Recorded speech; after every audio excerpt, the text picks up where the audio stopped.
പൂരം നക്ഷത്രത്തിൽ ജനിക്കുന്നവർ കീർത്തിമാന്മാരായി തീരുമെന്ന് പറയപ്പെടുന്നു. ഇവർ സത്യധർമാദികളിൽ നിന്ന് വ്യതിചലിക്കാത്തവരാണ്. സ്വാശ്രയശീലരാണെങ്കിലും മറ്റുള്ളവരുടെ സഹായത്തോടുകൂടി മാത്രമേ ഇവർക്ക് പദ്ധതികൾ നടപ്പിലാക്കുവാൻ കഴിയുകയുള്ളൂ. നിസാര കാര്യങ്ങൾക്ക് വേണ്ടി പെട്ടെന്ന് ഇവർ കോപിഷ്ഠരാകും. ആധ്യാത്മിക കാര്യങ്ങളിൽ ഏറെ ശ്രദ്ധയുള്ളവരാണ് ഈ നക്ഷത്രക്കാർ. ഒരു ലക്ഷ്യത്തെ മുൻനിർത്തി ക്ഷമയോടും സമാധാനത്തോടും കൂടി പരിശ്രമിച്ചാൽ ഇവർക്ക് ഏത് കാര്യവും വിജയത്തിലെത്തിക്കുവാൻ സാധിക്കുന്നതാണ്.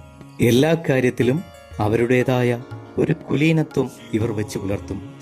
എല്ലാ കാര്യത്തിലും മാന്യത വെച്ച് പുലർത്തുവാനും ഈ നാളുകാർ ശ്രമിക്കും. ഉന്നതന്മാരുടെ ആദർശങ്ങളും ഉപദേശങ്ങളും ഇവർ സ്വീകരിക്കുന്നു.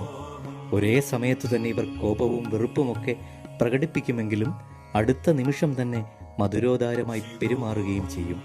വാചാലതയും ഈശ്വരവിശ്വാസവും ഈ നാളുകാർക്ക് കൂടുതലായി കണ്ടുവരുന്നു. മനുഷ്യഗണമായ പൂരം നക്ഷത്രത്തിന്റെ മൃഗം ചുണ്ടലിയാണ്.